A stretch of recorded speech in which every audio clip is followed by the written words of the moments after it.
하나님 말씀 누가복음 7장입니다. 11절부터 17절까지 보시겠는데요. 16절, 17절 두 절만 같이 읽어보겠습니다. 모든 사람이 두려워하며 하나님께 영광을 돌려 이르되 큰 선지자가 우리 가운데 일어나셨다 하고 또 하나님께서 자기 백성을 돌보셨다 하더라. 예수께 대한 이 소문이 온 유대와 사방에 두루 퍼지니라. 아멘. 주님의 은혜가 함께 하시기를 축복합니다. 오늘 생명의 능력이라는 제목으로 말씀 나누도록 하겠습니다. 추수감사절입니다.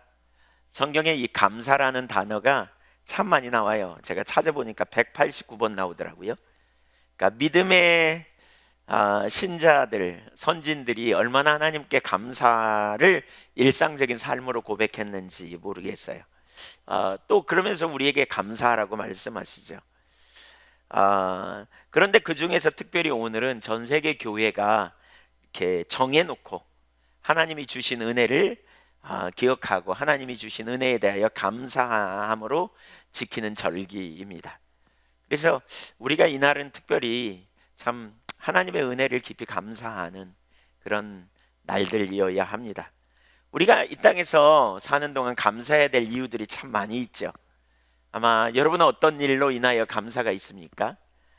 여러분 중에 어떤 분은 세상적으로 좋은 일들이 많이 있었습니다. 올 한 해는 추수도 많이 했습니다. 그래서 감사합니다. 이런 고백을 하게 될 거라는 생각도 들고요. 어떤 분들은 특별히 좋은 일은 없지만 어려움 없이 보내게 돼서 이렇게 그래도 감사할 일입니다 라고 말씀하시는 분도 있을 것입니다. 네, 감사할 조건이 있고 감사할 일이 있어서 감사하는 거 참 당연하겠죠. 그런데 성경은요 그보다 훨씬 더 넓은 범위로 말해요. 이런 저런 이유로도 감사해야 되지만 데살로니가전서 5장 18절에 보면 범사에 항상 감사하라, 이것이 하나님 뜻이다 이렇게 말합니다. 여기 범사에라는 말 헬라어 엔판티라는 단어인데요, 이 말은 모든 상황과 환경에서 이렇게 말합니다. 모든 상황 속에서, 모든 환경 속에서 감사해야 된다 이렇게 말씀하세요. 어떻게 모든 상황 속에서 감사할 수 있을까? 성도는 이미 영원한 천국을 소유하고 있는 하나님의 백성이기 때문에 모든 상황에 합력하여 선을 이루시는 하나님으로 인하여 감사할 수 있습니다. 다른 말로 쉽게 표현하면 십자가의 복음이 우리가 감사할 이유입니다. 그러니까 우리가 복음을 알고 복음을 믿고 하나님의 자녀가 되었다는 것이고요, 이 땅에서 복음의 능력으로 살게 되었다는 사실 때문입니다. 복음이라는 말이 뭐예요? 복음, 기쁜 소식이잖아요. 기쁜 소식. 네, 여러분 복음을 알게 돼서 기쁩니까? 네. 진지하게 생각해 보십시오. 정말 기쁨이 여러분 삶에 넘치고 주님으로 인하여 기쁨이 우리의 삶을 이끌어 가는지, 아니면 기쁨은 조금이고 짜증이 많은지. 사실 우리가 복음을 너무나 이렇게 잘 모른다는 생각이 참 많이 드는 것 같아요. 특별히 모태신앙으로 어렸을 때부터 신앙생활하고 자라오고 교회에서 수도 없이 듣고 자란 사람들은 참 그러기가 쉬워요. 교회에서 그런 표현 하죠. 우리는 꾸준해요. 그냥 우리는 어렸을 때부터 뭐 막 그런 건 없지만 꾸준해요.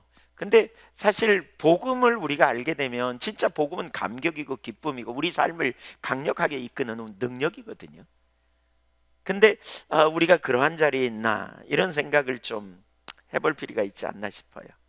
로마서 1장 16절 하반부에 보면 복음은 믿는 자에게, 모든 믿는 자에게 구원을 주시는 하나님의 능력이 된다 이렇게 말하거든요. 그러니까 중반부에 복음은 모든 믿는 자에게 구원을 주신 하나님의 능력이 된다. 모든 믿는 자에게 구원을 주시는 하나님의 능력이다. 복음은 하나님의 능력이에요. 누구에게요? 믿는 자에게. 근데 이게 이례적이지 않아요. 계속이에요. 순간순간 모든 상황, 모든 환경 속에서 우리를 구원하는 하나님의 능력이에요. 여기 능력이라는 말은 두나미스라는 말로 처방이라는 뜻이 있거든요. 그러니까 다이너마이트 이런 의미도 있어요. 폭발력, 그렇죠? 근데 처방이라는 뜻도 있어요. 처방이라는 말이 뭡니까? 어떤 순간에서 우리에게 피할 길이 되시고 우리에게 돕는 힘이 되시고 우리를 구원할 길이 되시는 그런 의미가 있습니다.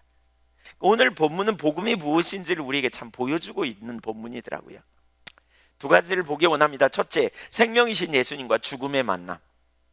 오늘 본문 11절을 보겠습니다. 그 후에 예수께서 나인이라는 성으로 가실 때 제자와 많은 무리가 동행하더니, 나인이라는 말은 즐거움이란 뜻입니다. 또 아름다운이라는 말로도 번역됩니다. 성경에서 오직 이곳에서만 나타나는 지명이고요. 이 성은 나사렛에서 남동쪽으로 약 10km 떨어진 지역, 작은 언덕이 있는 곳에 위치한 동네입니다. 이 나인성을 향해 예수님과 제자들 그리고 많은 무리가 동행하며 가고 있었습니다.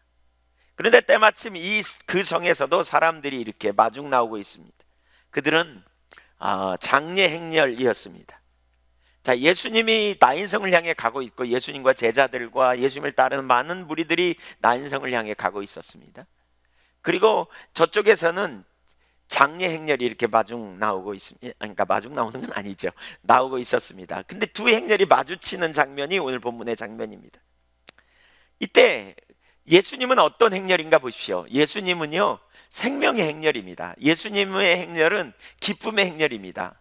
거기 보니까 많은 사람들이 예수님의 말씀을 듣고 6장에도 보면 많은 사람들이 예수님의 말씀도 듣고 고침도 받고 치유도 받으려고 왔어요. 예수님의 말씀을 들으면서 많은 사람들이 깨달음을 얻고요, 또 많은 사람들이 치유도 경험하고요, 놀라운 회복도 경험했습니다. 그리고 이제 예수님을 따라가고 있습니다. 예수님이 길거리에서도 많은 가르침을 하시기도 하셨겠고 말씀을 하셨겠죠. 사실 예수님의 행렬은 생명의 행렬입니다. 예수님은 생명이시죠. 요한복음 14장 6절에 예수께서 이르시되 내가 그 길이요 질 생명이니 라고 말해요.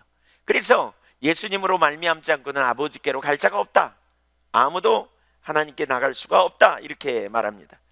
예수님은 바로 그 일을 위해 오셨습니다. 유일한 우리의 길이 되시죠. 요한복음 10장 10절에는 그래서 예수님이 이렇게 말해요. 도적이 오는 것은 죽이고 도적질하고 죽이고 멸망시키려는 것뿐이요, 내가 온 것은 양으로 생명을 얻게 하되 하고 더 풍성히 얻게 하려는 것이다. 생명을 얻게 하고 풍요한 생명을 누리게 하려고 왔다, 이렇게 말씀합니다. 어떻게 그 일이 이루어졌습니까? 요한복음 3장 14절부터 16절까지 한번 쭉 같이 읽어보겠습니다. 시작.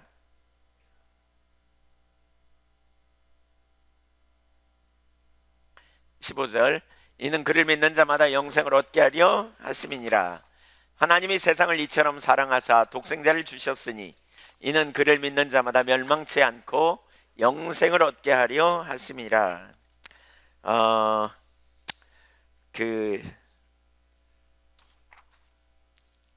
예수님은 민수기 21장 4절부터 9절의 내용을 들어 자신의 구속 사역을 소개합니다. 그러니까 하늘의 일을 설명하시는데요, 출애굽 당시 이스라엘 백성들이 광야 생활 가운데 하나님과 모세를 원망하다가 불뱀에 물려 많은 사람이 죽게 되었습니다. 그때 모세가 이스라엘을 위해 기도하죠. 하나님 살려달라고. 그랬더니 하나님께서 처방을 주세요. 그래서 그 주신 처방대로 장대 끝에다가 놋뱀을 만들어서 높이 달게 되죠. 그리고 누구든지 이 놋뱀을 믿음으로 보는 자는, 회개하고 보는 자마다 살게 될 것이다, 이렇게 말했는데 아닌 게 아니라 그 일이 진짜로 이루어졌어요. 이스라엘 백성들은 특별히 모세 오경을 대단히 소중히 여겼기 때문에 민수기의 이 사건을 모르는 사람이 없었을 거거든요. 뱀을 본 자마다 살게 되었다. 이처럼 예수님이 이걸 인용하면서 이처럼 죄인된 우리를 사랑하신 하나님께서 바로 죄인된 우리를 구원하기 위해 처방을 내리셨다는 거예요. 그 처방이 뭡니까? 하나님께서 당신의 독생자 예수 그리스도를 우리에게 보내셔서, 세상을 사랑하셔서 우리를 위해 보내셔서 십자가에 달려 돌아가실 것과 그 십자가의 예수를 바라보고 믿는 자는 구원 곧 영생을 얻게 될 것이라고 말씀하신 것이죠. 그러니까 우리가 영생을 얻는 유일한 길이 뭐냐? 십자가에 달리신 하나님의 아들 예수 그리스도를 믿는 거예요.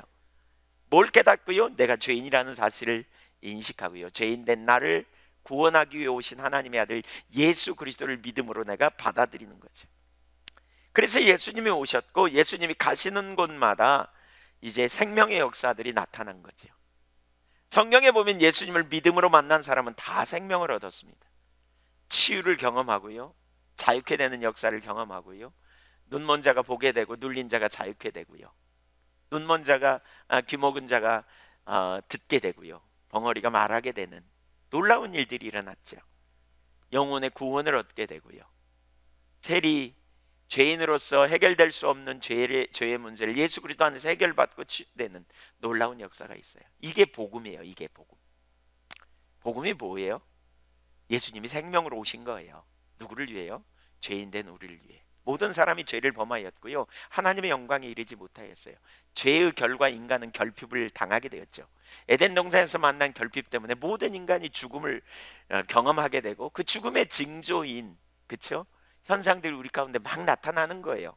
그렇죠. 풍요의 결핍인 빈곤이 오고요, 그렇죠, 건강의 결핍인 질병이 오고요, 그렇죠, 사랑의 결핍인 미움과 다툼과 분열이 오고요, 외로움과 고독함이 우리 인간에게 있고요, 자꾸 상실한 마음으로 끌려가는, 그래서 그 뒤에 죄의 뒤에 사단이 역사하여 계속 억압 가운데 있는 것, 이것이 인간이에요.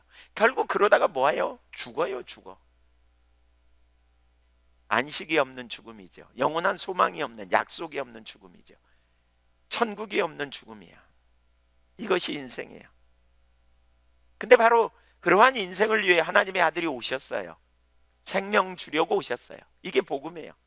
우리는 그 예수를 믿었다면, 그리고 예수님이 우리의 구원자라면 우리는 이제 그 생명에 속한 자고요, 우리는 이 땅에서 더 이상 절망에 눌려 있을 필요가 없다는 거죠. 왜냐하면 예수 그리스도가 우리의 매 순간마다 힘이고 매 순간마다 우리의 생명이고, 예수님이 우리의 길이 되시고 예수님이 우리의 공급자가 되시고 예수님이 우리의 능력이 되시기 때문이에요. 이거는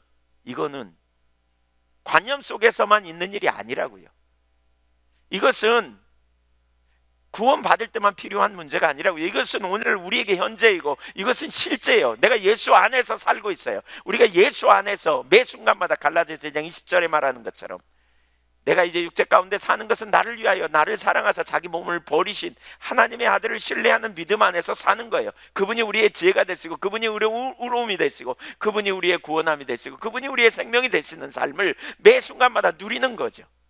주일날만 예배 드릴 때만 예수님 부르는 게 아니고 내 삶 가운데 일상의 삶에서 예수님이 우리의 길이 되시고 예수님이 우리의 생명이 되시고 능력이 되신 삶, 이게 복음의 능력이죠.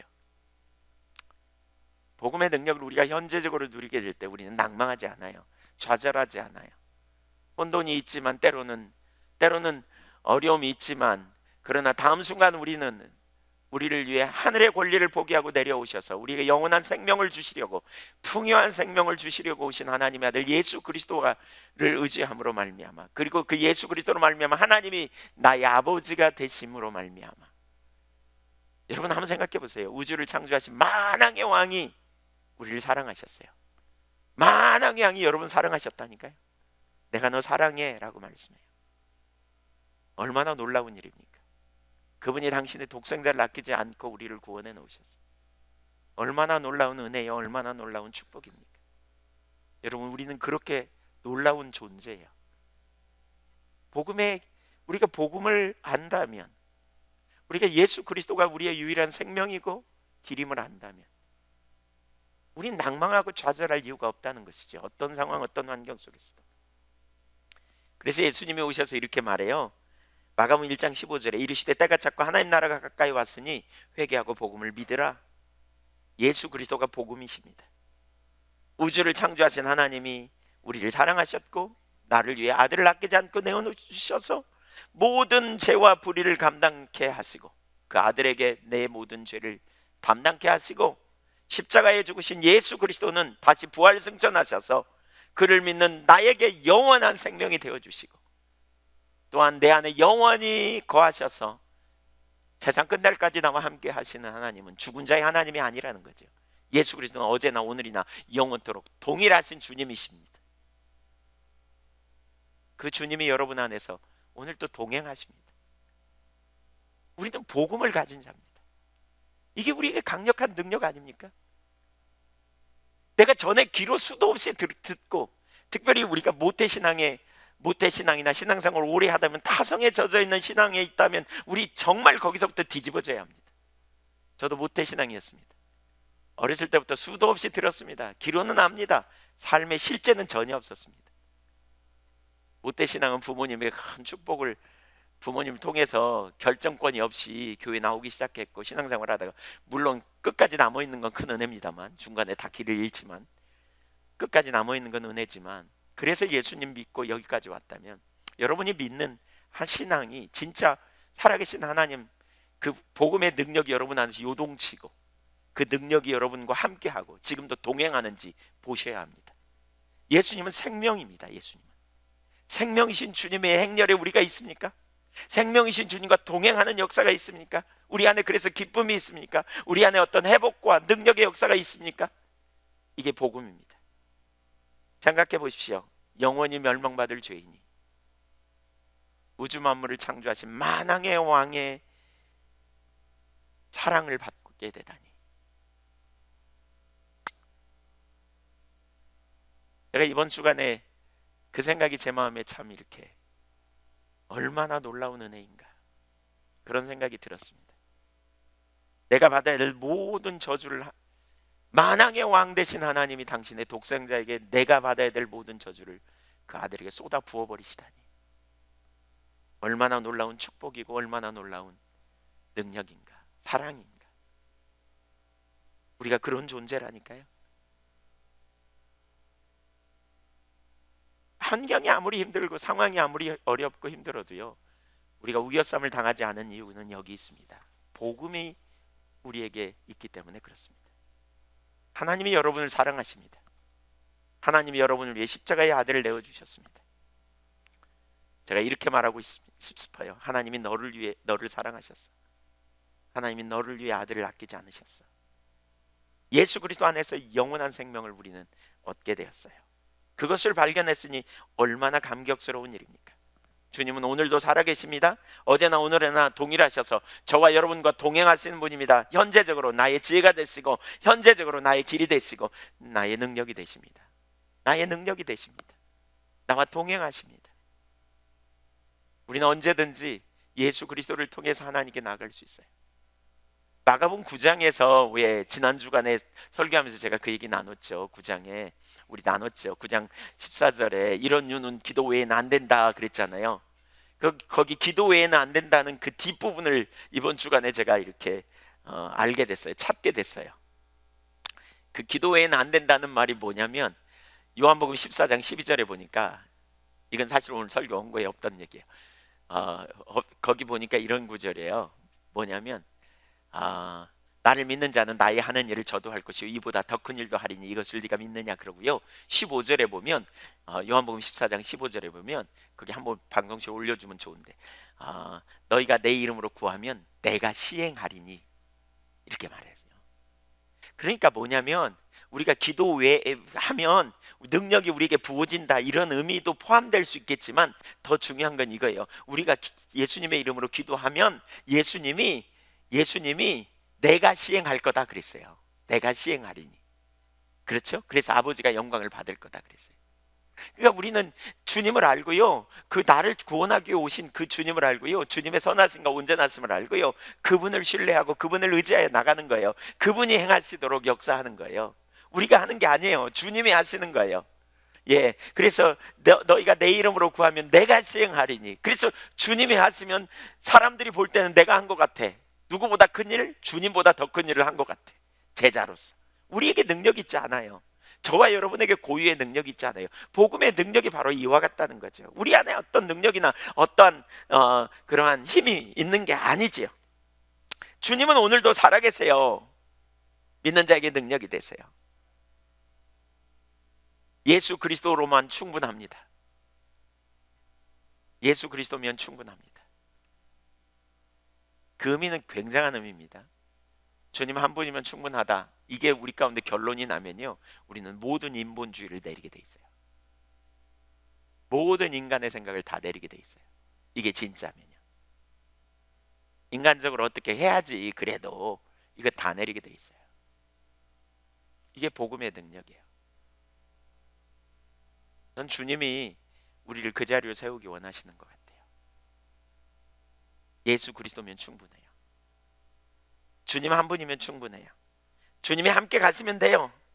고린도후서 1장 20절에 이렇게 말하고 있어요. 하나님의 약속은 얼마든지 그리스도 안에서 예가 되니 그런즉 그로 말미암아 우리가 아멘하여 하나님께 영광을 돌리게 되느니라. 예수 그리스도는 하나님의 아들이시고요, 인류의 구원자세요. 네, 그 그리스도 안에서 얼마든지 그분의 약속은 예가 된다. 그리스도 한 분이면 충분해요. 자, 다시 본문으로 돌아와서 그분이 왜 나인성을 향해 가셨을까요? 모처럼 소풍이나 좀 가자, 거기 아름다운 곳이라는데, 그래서 가셨을까요? 아니에요. 예수님 그렇게 가시지 않았어요. 예수님 그렇게 하시지 않았어요. 하나님의 인도를 따라 가셨을 거예요. 그 나인성의 슬픔을 돌아보시기 위해 가신 것 같아요. 누가복음에만 나오는 본문이거든요. 이 본문은 복음서 어느 곳에서도 나오지 않아요. 그래서 나인성을 향해 올라가세요. 이 생명의 주님이, 이 능력의 주님이 나인성을 향해 나가세요. 바로 그런 순간에 나인성에서 죽음의 행렬이 나오고 있습니다. 12절을 보겠습니다. 성문에 가까이 이르실 때에 같이 읽죠. 과부들이 한 죽은 자를 메고 나오니 이는 하나 어머니의 독자요 그의 어머니는 과부라. 그 성에 많은 사람도 그와 함께 나오거늘. 죽음 그 자체가 큰 슬픔입니다. 그런데 젊은 사람의 죽음은 또 엄청난 비극이잖아요. 매우 슬프게 하는 일이죠. 우리는 일반적으로 긴 삶을 하나님의 복으로 생각합니다. 그렇죠? 일찍 죽는 것을 복이라고 생각하지 않아요. 그렇죠? 근데 우리가 천국을 믿기 때문에 사실 일찍 죽는 것도 본인에게는 복일 수 있어요. 네, 동의하신가요?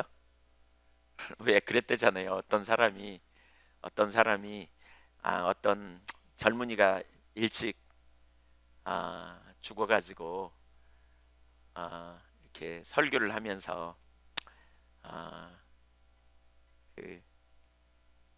하나님이 사랑하셔서 저를 너무 가까이 두기 원해서 일찍 데려가신 것 같다고 그랬더니 한 아이가 집에 가더니 할머니를 향해서 그러더래요. 하나님이 할머니는 안 사랑하시는 것 같아. 그러니까 이렇게 오래 살게 두시지. 할머니 하나님을 잊어버렸나 봐. 뭐 이렇게. 네. 사실 개인적으로 우리가 진짜 천국을 믿는다면 일찍 가는 것도 복일 수 있죠. 그러나 그 가족의 입장에서는, 그러니까 이것은 그 사망한 사람의 입장에서 볼 때이고요, 가족의 입장에서는 사랑하는 사람이 먼저 가는 일은 정말 힘든 일이죠. 헤어지는 아픔과 특히 자녀를 먼저 보내는 부모의 슬픔이야말로 우리 헤아리기 어려운 아픔이죠. 오늘 본문에 나오는 이 본문을 가만히 보십시오. 이건 그림 언어입니다. 상상을 가지고 봐야 합니다. 사람들이 한 죽은 자를 메어서 이렇게 내옵니다. 근데 한 어머니가 거기 따라 나와요. 근데 보니까 뭐라고 성경은 말하냐면 그 아이가 한 어머니의 독자이고요, 그 어머니는 과부래요. 한 어머니의 젊은 아들, 청년이에요. 그리고 그 어머니는 과부래요. 이 그림이 어쩜 그렇게 이렇게 참 암울할 수가 있겠습니까? 거기 많은 무리가 따라오면서 얼마나 많이 울었겠습니까? 아마 엄마는 너무 비통해서 눈물도 흘리지 못하고 아마 나오지 않을까 싶어요. 남편 잃은 아내, 비극을 겪은 여인에게 유일한 외아들, 그의 아들마저 죽어버린 아픔, 끔찍한 고통이죠. 바로 그 절망뿐인 행렬과 예수님께서 만나게 되었습니다. 그들은 택함받은 하나님의 백성들이었어요. 나인성의 사람들. 하나님은 오래전 그들에게 이런 약속을 주셨지요. 신명기 30장 19절에 내가 오늘 하늘과 땅을 불러 너에게 증거를 삼노라. 내가 생명과 사망과 복과 저주를 내 앞에 두었은즉 너와 내 자손이 살기 위하여 생명을 택하고 내 하나님 여호와를 사랑하고 그의 말씀을 청종하며 또 그를 의지하라. 그는 내 생명이시요 내 장수이시니 여호와께서 내 조상 아브라함과 이삭과 야곱에게 주리라고 맹세하신 땅에 내가 거주하리라. 이스라엘을 택하시고 그들에게 생명을 주시기 원하셨습니다. 그래서 그들에게 생명이신 하나님을 사랑하고 말씀을 청종하고 하나님을 의지하라고 하셨습니다. 이것이 하나님의 백성을 향한 하나님의 의도였어요. 그러나 지금 여기에는 어떠한 생명의 징조도 없습니다. 하나님의 생명이 철저히 거쳐져 있는 현실. 뭐가 문제입니까? 하나님이 떠난, 하나님의 임재가 거친 상태. 그래서 현재 그들이 당하고 있는 현실은 너무나 비극적이고 고통스러운 절망적인 상황입니다. 이것이 바로 하나님을 떠난 인생의 모습입니다. 화려해 보이지만 그러나 결국 그 상태로 갈 수밖에 없는 것이 인생이라는 거죠. 아담 이후에 인간은 철저히 결핍의 삶을 살고 있습니다. 아담이 살았던 에덴 동산의 모습이 어땠을까요? 아름답고 풍요로운 것, 즐거운 곳이었습니다. 그러나 아담의 범죄 이후 그들은 거기서 쫓겨나고 결국 결핍에 빠지게 되었습니다. 온갖 억압에 눌리게 된 것이죠. 이곳 나인성도 바로 그런 곳이 되었어요. 즐거운 곳, 아름다운 곳이란 이름으로 불려졌던 나인성. 하나님의 의도는 거기에 생명이 넘치는 곳이기를 원하셨던 것 같아요. 그러나 생명 대신 예수님이 생명을 주시기 위해 그곳에 방문하시면서 상황은 달라집니다. 죽음의 행렬, 절망의 행렬, 암울한 그 행렬 속에 생명의 행렬이신 예수님이 오신 것입니다. 기쁨의 행렬과 슬픔의 행렬이 거기 만나게 되었습니다. 그리고 슬픔이 물러나고 기쁨이 넘치는 놀라운 역사가 일어나게 된 것입니다. 누가복음 7장 16절 이하를 같이 한번 보겠습니다. 16절 한 절 보죠. 시작. 모든 사람이 두려워하며 하나님께 영광을 돌려 이르되 큰 선지자가 우리 가운데 일어나셨다고, 또 하나님께서 자기 백성을 돌아보셨다 하더라. 이게 결론이죠. 결론적인 생명의 행렬과 죽음의 행렬이 만났는데 결국 무슨 일이 벌어졌느냐? 하나님께서 자기 백성을 돌아보셨다. 여기 돌아보셨다는 말은 그 헬라어는 의사가 왕진하여 환자를 치료할 때 쓰는 동사라 그래요. 하나님이 오랜 동안의 침묵을 깨뜨리고 큰 선지자들을 통해서 다시 그들을 방문하여 연약한 자들을 치유하고 회복하시는 일을 이루셨다, 이렇게 말합니다. 기억하십시오. 예수님은 복음이십니다. 예수님은 새 삶을 가지고 오십니다. 주님과 함께 하십시오. 주님과 동행하십시오. 생명의 역사들이 우리 가운데 나타나게 됩니다. 생명이 임하면 죽음은 떠나가게 되어 있습니다. 빛이 임하면 어둠이 떠나가게 되어 있습니다. 아무리 강력한 어둠이라 할지라도 빛 가운데서는 맥을 출 수가 없게 되는 것이지요. 예수님은 생명이십니다. 복음이 우리에게 임했습니다. 거기 놀라운 승리가 있습니다. 두 번째, 복음, 생명의 승리입니다. 7장 13절 14절을 보겠습니다. 같이 읽죠. 주께서 과부를 보시고 불쌍히 여기사 울지 말라 하시고 가까이 가서 그 관에 손을 대시니 맨자들이 서는지라. 예수께서 이르시되 청년아 내가 내게 말하노니 일어나라 하시매. 네, 여기 예수님의 행동이 이렇게 순서로 나타나는 걸 볼 수 있어요. 먼저 첫째로는 그 과부를 보셨다, 이렇게 말하거든요. 그러니까 13절을 보시면 주께서 과부를 보셨다, 이렇게 나타나요. 여러분, 성경은 하나님이 항상 우리를 먼저 보신다고 나와 있어요. 그분은 전지하시거든요. 그분은 우리를 보세요. 우리를 아세요. 시편 139편에 하나님은 전지하시다. 그분은 우리의 생각을 하시고 멀리서도 우리의 행동을 익히 하신다. 우리의 길과 눕는 것을 하신다. 그분은 우리를 아세요. 먼저 보세요. 두 번째, 불쌍히 여기셨다, 이렇게 말하고 있어요. 불쌍히 여기세요. 보시되 그냥 보시지 않아요. 긍휼한 마음으로 보세요. 이것이 은혜의 시작입니다. 이것이 은혜의 시작입니다. 사실 진짜 중요한 단어가 여기 나와요. 하나님의 은혜, 그러니까 긍휼히 여기심, 이게 모든 은혜의 시작입니다. 세 번째, 울지 말라고 하십니다. 주님의 은혜는 마음에서 끝나지 않고 실제가 되도록 역사하십니다. 주님은 그냥 긍휼히 여기고 잘 살아봐, 미안해, 이렇게 하시지 않는다는 거죠. 주님은 긍휼히 여기셨다, 그러면 역사하세요. 역사하세요. 네 번째, 관에 손을 대심으로 장리 행렬을 멈추게 합니다. 예수님이 오시면 죽음을 멈추게 해요. 예수님이 오시면 슬픔을 멈추게 해요. 예수님은 능력의 주님이시죠. 다섯 번째, 말씀으로 청년을 치유하셨습니다. 예수님은 말씀의 권능으로 청년을 다시 살리셨습니다. 주님은 이렇게 승리하시고 그 절망을 소망으로 기쁨으로 바꿔버리셨습니다. 우리 삶에서도 주님은 그 일을 이루세요. 이게 복음이에요. 주님을 떠나서는 결코 소망이 없는 인생이지만 주님께서 저와 여러분의 인생에 오셔서 우리 삶의 절망을 끊으시고 새로운 역사를 이루셨어요. 그게 옛날로만 끝나는 게 아니고요, 현재적인 동행이고요, 지금도 주님은 저와 여러분의 삶에서 계속해서 회복과 치유와 자유케 하는 놀라운 역사를 이루시기 원하시는 분입니다. 주님은 계속해서 우리와 동행하십니다. 주님은 부활 승천하셔서 끝, 이제 다시는 너희와 함께 안 해라고 말하지 않습니다. 주님은 우리와 함께 하시고 우리와 동행하시고 우리 안에 내주하셔서 세상 끝날까지 우리와 함께 하십니다. 계속해서 우리를 보십니다. 계속해서 우리를 불쌍히 여기십니다. 계속해서 주님은 울지 말라고 하시면서 우리가 잘못 가고 있는 길에서 멈추게 하시고 그리고 말씀으로 우리를 치유하십니다.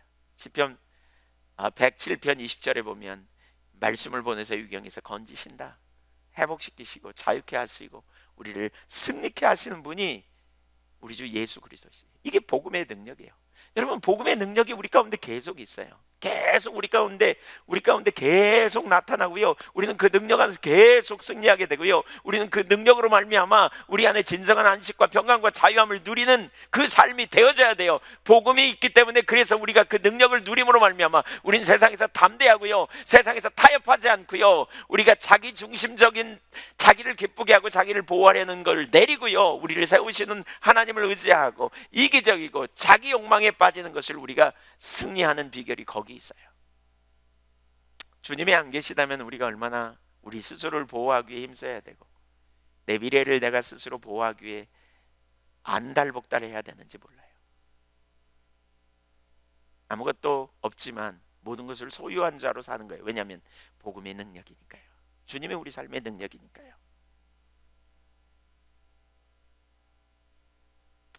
생명 주시기에 오신 주님께서 죽음의 행렬, 그 중에서도 가장 비극적인 모습을 보면서 불쌍히 여기셨다 그랬어요. 여기 불쌍히 여기사라는 단어는 스플랑크리조마이라는 단어예요. 예수님께서 이적을 행하실 때 그 이적은 항상 사랑과 동정입니다. 항상 사랑과 동정으로 나타납니다. 거기 성경에 보면 그런 구절들이 얼마나 많이 나타나는지 몰라요.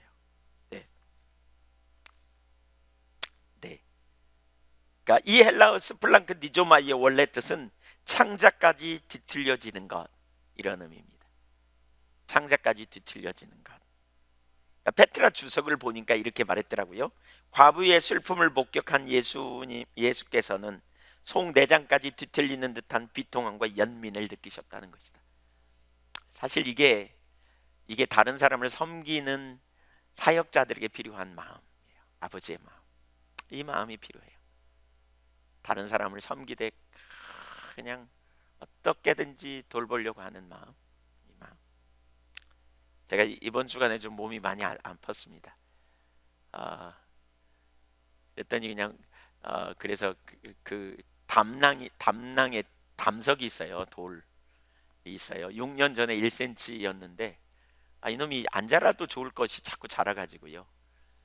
지난 월요일 날부터 식사하고 월요일 날 훈련은 가서 강의하고 돌아오는데 갑자기 속이 아프기 시작하더니 그냥 화요일 날도 하루 종일 아프고, 근데 화요 모임 섬기느라고 또 그 사이에, 그리고 수요일 날 병원에 갔더니 왜 빨리 큰 병원 안 갔냐 그래가지고 또 그랬더니 우리 또 김혜성 권사님이 그냥 알아가지고 그냥 얼마나 막 앞장서서 해주시는지 제가 그 통에 그냥 그 마음이 조금 있으신 것 같다 싶었어요. 제가 스플랑클리조마이.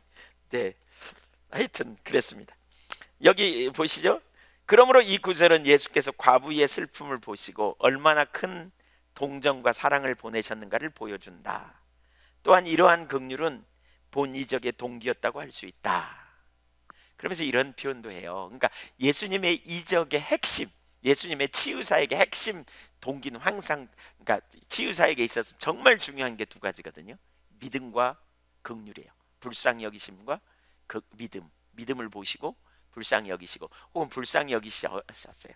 근데 보세요, 이분이 정확히 그걸 말해요. 여기 주석에서 예수께서는 사람들 속에 역사하는 믿음을 보시고 이적적 은혜를 베풀어 주기도 했으나, 본문의 경우처럼 믿음의 유무를 보기 전에 고통당하는 인생에 대한 긍휼의 동기에서 먼저 은혜를 베푸신 경우도 종종 있었다. 그러니까 어떤 때는 예수님이 믿음을 보시고 치유하셨다. 예를 들면 누구죠? 그 가나안 여인.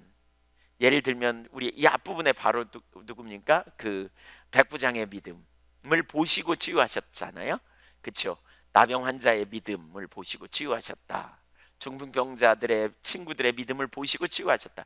근데 이 케이스는요, 믿음이 전혀 없어요. 거기는, 여기는 뭐 지금 고침 받을 것에 대한 기대감도 전혀 없어요. 근데 다만 뭐 했느냐, 하나님이, 그러니까 주님이 그를 불쌍히 여기심으로 치유하신 거죠. 네. 그래서 예를 들면 뭐 그런 구절들이 참 많은데요. 그냥 넘어가죠. 그리고 이는 곧 죄 많은 인생에 대한, 그러니까 이거를 볼 때 우리에게 뭘 가르치느냐, 이걸 그 페트라 주석에서 이렇게 말해요. 죄 많은 인생에 대한 하나님의 주도적이고 무조건적인 사랑을 보여주는 구체적 신뢰이다. 이걸 봐라, 우리가 구원받은 게 뭐냐, 결국 그분의 스플랑크 니조마이 때문이다. 긍휼히 여기심. 우리는 양 같아서 제 갈 길로 가거늘, 길을 잃고 막 헤매잖아요. 우리는 제 멋대로 살잖아요. 근데 이런 우리를 구원하셔서 하나님 사랑으로 우리를 구원해 주시고 인도해 주심으로 말미암아 긍휼히 여기심으로, 그래서 우리가 아직 죄인이요 원수된 상태였을 때 독생자 예수를 대신 죽으시게끔 함으로써 우리에 대한 하나님의 사랑을 확정 지으신 것이다. 이렇게 말해요. 우리의 구원은 전적으로 주님의 은혜로 된 거예요. 긍휼하심. 예수님의 치유와 회복의 현장에 항상 이 긍휼하심, 불쌍히 여기심이 중심에 있어요. 제가 이걸 보면서 더 이렇게 성경을 찾아보면서, 야, 이게 핵심이구나, 이런 생각이 들더라고요. 구원의 조건이 뭐냐? 우리가 구원받은 조건이 뭐냐? 하나님이 불쌍히 여기셨기 때문이에요. 자비예요, 자비. 그렇죠? 다른 아무것도 없어요. 그냥 우리를 불쌍히 여기셨어요. 하나님이 저와 여러분을 엄청 불쌍히 여기셔서 우리 구원받은 거예요. 네. 얼마나 놀라운 은혜요 축복인지 몰라요. 사역의 중심에도 바로 이거예요. 마태복음 9장 36절에 예수님이 이렇게 말씀하시거든요. 무리를 보시고 불쌍히 여기시니, 이게 스플랑클리주 말이에요. 불쌍히 여기시니 이는 그들이 목자 없는 양과 같이 고생하며 기진함이라. 이게 예수님의 사역의 동기예요. 이것은 더 나아가 하나님의 마음이기도 해요. 이 본문을 보면서 누가복음 15장을 생각하게 되지더라고요. 탕자의 비유에서 탕자가 돌아오잖아요. 아버지의 유산을 다 탕진해버리고 아버지께 돌아가시도 않았는데 재산 달라고 막 그냥 악다구니를 써가지고 결국 재산 받아갖고 멀리 가서 재산 다 탕진해버리고 집에 돌아오면서 내가 하늘과 아버지께 죄를 지었사오니 그러면서 오잖아요. 근데 지었사오니 용서해 주세요 이렇게 말하는 게 아니고 품꾼의 하나로 써달라 그래야지. 그리고 오잖아요. 그때 20절에 보니까 이에 일어나서 아버지께로 돌아갔다. 아직도 거리가 먼데 아버지가 그를 보았다. 여러분 여기 아버지가 먼저 그를 보았어요. 아버지가 먼저 봐요. 항상 하나님 먼저 보세요. 이 누가복음 15장 탕자의 비유는요, 하늘 아버지를 소개한다 그랬죠. 하나님은 우리를 먼저 보세요. 어떻게 봐요? 측은히 여기면서 불쌍히 여겨요. 이게 스플랑크 니조마이에요. 창자가 뒤틀리는 아픔을 가지고 주님이 우리를 보시는 거예요. 저와 여러분을 그런 눈으로 보세요. 너무 사랑하셨어요. 그리고 뭐 하셨나고요? 달려 나오신대. 아들을 향해 달려 나오신대. 이게 하늘 아버지의 사랑이에요. 우리가 언제든지 정말 중심에 회개하고 하나님께 나아갈 때 하나님께서 우리를 향해 달려 나오시고 우리를 안으시고 품어주신 그 은혜로 우리가 구원받은 거예요. 우리는 그 사랑이 얼마나 놀라운지. 저는 기도하면서 하나님 아버지 그러면 너무 신나더라고요. 하나님이 저희 아빠가 되세요. 에베소서 1장 4절에 보면 그게 창조 전부터 가지고 있던 계획이에요. 하나님의 의도예요. 우리를 불러 그의 아들 예수 그리스도의 하나님, 그 예수 그리스도의 아버지 하나님의 자녀가 되게 하는 그 관계성으로 주님이 의도하셨어요. 창조 전부터.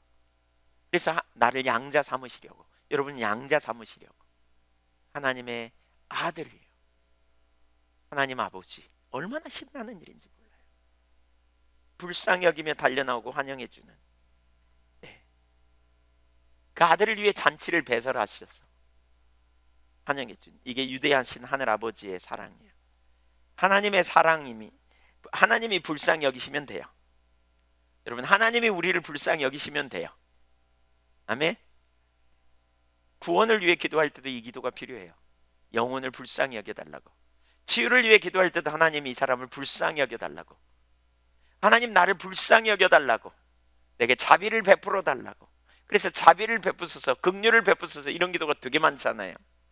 네, 이게 우리의 믿음의 근거가 되기도 해요.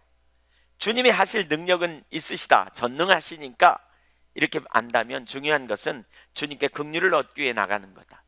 그러니까 여기 복음서에 나오는 사람들의 그 기도를 가만히 보면 이건 공통적으로 가지고 있더라고요. 믿음은 무슨 믿음이요? 하나님은 치유하실 능력이 그러니까 예수님은 치유하실 능력이 있으시다, 이걸 믿어요. 그런데 그 주님께 갈 때 뭐라 그래요? 나병 환자가 뭐라 그래요? 원하시면 저를 깨끗게 하실 수 있나이다, 이렇게 말하잖아요.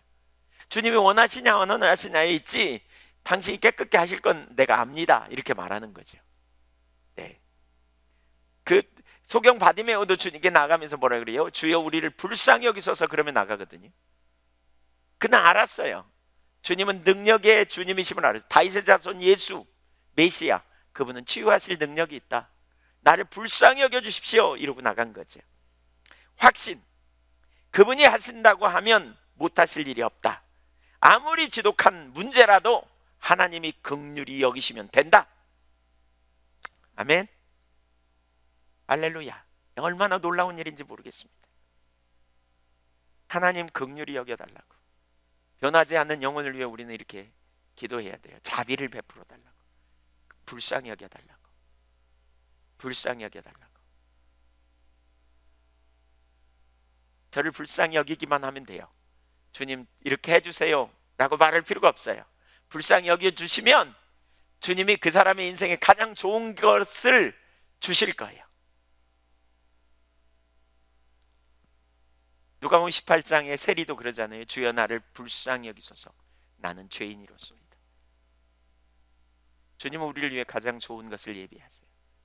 그분은 전능하시고요, 전지하시고요. 문제를 만날 때마다 염려하지 말라고 하시죠. 가장 좋은 길을 예비하시기 때문이에요. 자기 아들을 아끼지 아니하시고 내어주시니까 어찌 아들과 함께 모든 것을 우리에게 더하여 주지 아니하시겠느냐? 우리에게 주시지 않겠냐? 선물로 주신다는 거죠. 이게 복음의 능력이에요. 여러분, 예수님이 여러분에게 누굽니까? 나의 구원자예요. 예수님이 여러분에게 누굽니까? 나의 생명이에요. 예수님이 여러분에게 누굽니까? 나의 의로움이에요. 예수님이 누구이십니까? 나의 지혜예요. 우린 그 예수님과 떨어져서 살 수 없어요. 우리는 예수님을 불러요. 예수님을 찾아요. 예수님을 의지해요. 그 예수님이 우리에게 생명이에요. 복음의 능력이죠. 예수님이 함께 하시면 두렵지 않아요. 그래서 우리는 그분의 말씀을 따라 살고 그분을 의지하며 가는 거죠. 14절 보겠습니다. 가까이 가서 그 관에 손을 대시니 맨 자들이 서는지라 예수께서 이르시되 내가 내게 말하노니 일어나라 하심에 죽었던 자가 일어나 앉고 말도 하거늘 예수께서 그를 어머니에게 주시니 예수님은 관에 손을 대셨습니다. 그러자 장례 행렬이 멈춰 섰습니다. 여기 관에 손을 댔다 이렇게 표현하는데 유대인들은 따로 관이 아니고요, 그 뭐죠, 들것에다가 시신을 똘똘 싸가지고 가는 거예요. 그러니까 유대인들은 되게 당일에 죽으면 당일에 화장을 해요. 아니 당일에 뭐죠, 그 장례를 치러요. 왜냐하면 그 뭐죠, 시신을 오래 두지 않아요. 이렇게 부정하다고. 그래서 그리고 유대인은 문화는 매장이 아니기 때문에 가져다가 이렇게 판 굴에다가 갖다 넣어놓기 때문에 이렇게 응애질로 된 그런 곳이라서 잘 파진대요. 겉에만 깨지면 속은 잘 파진대요, 굴이. 그래가지고 그냥 갖다 이렇게 공동묘지가 그냥 쭉 이렇게 집어넣어 놓는 그런 형태라 그래요. 그렇기 때문에 툴툴툴툴 말아가지고 그냥 집어넣어 놓고 그 앞을 큰 돌로 이렇게 막는 거죠. 짐승들 못 들어가게 이렇게. 그런. 그래서 관에 손을 댔다는 말은요, 시체에 손을 댔다 이런 의미이죠. 이것은 율법을 어기는 행동입니다. 시체를 만지는 일은 부정한 행동으로 율법이 규정하고 있고요. 그런데 거룩하신 주님이 부정한 시체를 만지신 거죠. 주님은 유대 율법에 그것이 부정한 일인 줄 모를 리가 없어요. 그러나 만지셨어요. 부정함의 결과가 사망이거든요. 부정함은. 거룩하신 예수님은 자신의 거룩으로 부정을 뒤집어 버립니다. 곧 죽음을 깨뜨리시고 살아나게 하십니다. 사실 예수님이 이런 일을 많이 하시죠. 나병의 부정함을 깨뜨리기 위해서 예수님은 그 몸에 손을 대시기도 하고요. 혈루증 앓던 여인도 부정한 여인입니다. 그 여인이 예수님을 붙들고 그 여인은 예수님으로 말미암아 거룩한 여인으로 변합니다. 그런데 예수님은 그 부정의 결과인 사망을 짊어지시고 십자가에 달려 죽으셨어요. 예수님은 자신이 제물 되셔서 그 사람들의 모든 부정한 것 결과물을 짊어지고 그 죄의 싹을 짊어지고 십자가에 달려 죽으심으로 말미암아 영원한 생명을 주신 것이지요. 이게 우리가 살아나는 능력이죠. 저와 여러분이 죄가 없기 때문에 구원받은 게 아니에요. 저와 여러분의 죄값이 예수 그리스도께 전가된 거예요. 우리의 부정함이 예수 그리스도께로 전가되고 그분의 생명이 우리 가운데, 거룩함이 우리 가운데 오므로 우리가 생명을 얻게 된 거예요. 그분은 우리를 위한 제물이었어요. 희생제물이에요. 속죄제물이에요. 우린 그 은혜로 구원받은 자예요. 예수님의 은혜가 얼마나 놀라운지 여러분 보이십니까? 깨달아집니까? 그분의 사랑, 자비, 긍휼이 얼마나 놀라웁니까? 영원히 우리를 구원하시고 살리신 주님의 은혜. 그 주님이 이제 청년에게 명령하십니다. 그러자 죽었던 청년이 살아났습니다. 예수님의 권세가 다시 한번 확인됩니다. 백부장이 고백한 것처럼 예수님은 말씀으로만 하셔도 그대로 이루어집니다. 이것이 복음입니다. 오늘이나 어제나 영원토록 동일하신 주님은 영원히 소망이 없는 우리를 위해 영원한 생명이 되어주신, 그리고 우리가 그분 안에서 영원히 살 수 있도록 길을 마련해 놓으신, 우리는 주님을 의지하며 사는 것이지요. 일어나 앉았다는 말은 살아났다는 말이고요. 말하게 되었다는 말은 소통하게 되었다, 교제가 회복되었다 이 말입니다. 생명이신 예수님이 회복시키셔서 그 과부에게 다시 아들을 돌려주었습니다. 그 가정에 얼마나 기쁨과 소망이 넘쳤겠습니까? 저와 여러분이 예수 그리스도 안에서 영원한, 그러니까 예수 믿기 전에 영원한 단절, 하나님과의 관계가 깨졌다면, 죽었던 자였다면 예수 그리스도로 말미암아 다시 살아나셔서 우리는 하늘아버지와 관계가 회복되었습니다. 하늘아버지와 소통하게 되었고 하늘아버지 앞에 반응하게 되는 놀라운 삶이 우리에게 주어졌습니다. 이것이 우리가 감사할 이유요 축복입니다. 제가 CBS에서 나온 이 부분의 강좌를 이렇게 오래전에 들었는데요, 보았는데요, 요한 프리드리히 오베어베크라고 하는 분이 그린 그림이 있어요. 이 그림. 그래서 이 그림을 거기서 소개해서 제가 어제 부탁해가지고 찾았습니다. 그 그림을 한번 보시죠. 네, 저기 보십시오. 저 나인성이 보이고요. 예수님이 그 죽은 시신, 네, 손을 대고 계시고 청년이 일어나 앉아 있죠. 그리고 사람들이 거기 있고 예수님 뒤쪽에는, 나무 뒤쪽에 거기는 제자들의 무리, 생명의 무리라면 저쪽에는 죽음의 무리가 이렇게 오고 있죠. 여인이 예수님의 옷자락을 붙잡고 있습니다. 여인이 예수님께 무슨 말을 했을까요? 너무 감사했을 것 같아요. 말로 표현할 수 없이 감사했겠죠. 오늘 우리 추수감사절의 감격이 이와 같아야 된다고 봐요. 우리를 영원한 생명을 주신 주님, 우리에게 영원한 안식을 주신 주님, 그 주님의 대속의 은혜, 대속의 사랑을 생각해 보십시오. 우리는 그 은혜로 구원받은 자고요, 우리는 그 능력 안에 거하는 자입니다. 우리가 겉사람이 후패하고 우리는 나이가 먹고 여러 가지 문제가 우리 가운데 있지만, 그러나 우리의 끝은 죽음이 아닙니다. 우리는 영원한 생명입니다. 우리는 하나님의 사랑과 대속의 은혜 아래 거하는 자입니다. 우리 모두 그 은혜 가운데 승리하는 믿음의 종들이 되셨음을 깨달으시기 바랍니다. 복음이 능력입니다. 지난 주간에 제가 몸이 좀 불편했습니다. 그래서 입원을 하게 됐습니다. 네, 그래서 그저께 입원을 했고요. 부득불 병원에 갔다가 혼났습니다. 목사님들이 말도 안 듣는다고 이러면서 아프면 빨리 와야지 안 온다고 이러면서. 네, 제 담낭, 그러니까 쓸개에 이렇게 돌이 있어가지고 그게 요동을 쳐가지고요. 네, 고통을 조금 맛봤습니다. 한 4일 만에 4kg 빠지더라고요. 예, 그래서 어제 저녁까지 금식하고요. 예, 병원에 내나 있다가 이제 오늘 아침에 외출 받아갖고 지금 나왔습니다. 네. 근데 그때 이제 이런 묵상이 됐어요. 말씀 앞에 시편 11편 3절에 보니까 이런 표현이 있어요. 터가 무너지면 의인이 무엇을 하랴. 우리가 인생을 살면서 이런 느낌이 들 때가 있잖아요. 터가 무너짐. 여러분은 무엇을 터로 삼고 계세요? 돈이 터인가요? 사람이 터인가요? 아니면 건강이 터인가요? 뭐가 여러분의 터인가요?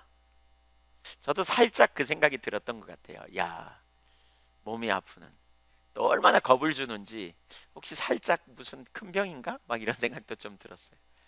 근데 큰 병은 아니고요. 그냥 쓸개를 띄면 된대요. 쓸개 없는 놈이 돼가지고 이제 이렇게 자기가 탁 죽었으면 좋겠는데. 네. 근데 터가 무너진 느낌을 받았어요. 건강에 이상이 있는. 그래서 잠시 동안 이렇게 고통스러운 느낌이 참 들더라고요. 잠시 동안. 네. 그런데 다음 순간에 제가 이 구절이 생각이 났어요. 터가 무너지면 의인은 무엇으로 살까? 개인적으로는 이 말씀을 묵상하면서 그 이후부터는 너무 좋은 시간이었습니다. 내 터를 새롭게 하나님께서 재정비하도록 허락하신 시간이구나. 나의 유일한 터는 결국 복음인데, 주님인데, 하나님이 나의 유일한 소망이고 기쁨인데. 이 시편은 다윗이 지은 거거든요. 1절에 보면 이렇게 말해요.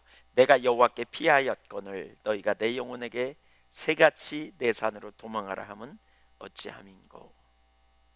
저는 이미 여호와께 사실 피한 사람이었는데 순간적으로 좀 그런 일이 있으니까 약간 당황스러웠어요. 한 12시간쯤 당황스러웠던 것 같아요. 근데 금요일 날 밤 늦게까지 앉아서 이 말씀을 보면서 묵상하면서 제 삶이 이렇게 한편으로는 너무 놀라운 은혜요 축복의 시간을 보내는구나 라는 생각이 들더라고요. 그러면서 4절에 보니까 이렇게 말하고 있어요. 여호와께서는 그의 성전에 계시고 여호와의 보좌는 하늘에 있으며 그의 눈이 인생을 통촉하시고 그의 안목이 그들을 감찰하시도다. 이 말씀을 묵상하면서 하나님과 눈맞춤이 일어났어요. 하나님이 말씀하시기 시작했고요. 제가 그분의 말씀을 듣게 되고요. 그분의 은혜를 깨닫게 되고요. 그분의 임재 안에 있음을 발견하게 되고요. 한편으로 그러면서 참 많이 배울 수 있는 시간이다 이런 생각이 많이 들었습니다. 좋은 기회가 될 것 같습니다. 주님 안에서 우리가 아무것도 염려하지 말고 오직 모든 일에 기도와 간구로 너희 구할 것을 감사함으로 하나님께 아뢰라. 그러면 모든 지각에 뛰어나신 하나님의 평강이 그리스도 예수 안에서 너희 마음과 생각을 지키시리라 라고 하셨습니다. 무엇이 여러분의 터입니까? 오직 예수 그리스도 복음을 우리는 소유한 자입니다. 복음이 우리에게 능력입니다. 우리는 주 안에 있습니다. 주님 잊어버리지 말고 주님과 생동감 있는 교제 가운데 사십시오. 특별히 여러분 타성에 젖어서 습관처럼 신앙생활을 하지 마십시오. 하나님은 인격이십니다. 우리 안에 계신 성령님은 인격체세요. 우리가 성령님을 근심케 하지 말고요, 성령님 무시하지 말고요, 생명이신 주님이 우리 안에 와 계시니까 그 주님과 의논하고 주님을 찾고 주님과 동행하고 주님의 음성을 듣고 주님의 길로 행하고 주님을 따라 살며 주님을 의지함으로 이 땅에서 복음의 능력을 경험할 뿐만 아니라 복음의 능력을 증거하고 드러내는 믿음의 종들이 다 될 수 있기를 주님의 이름으로 축원합니다. 범사에 감사하십시다. 주님은 우리를 위해 오셨습니다. 승리의 주님을 신뢰하고 따르십시다. 우리에게는 복음이 있습니다. 복음이면 충분합니다. 기도하겠습니다.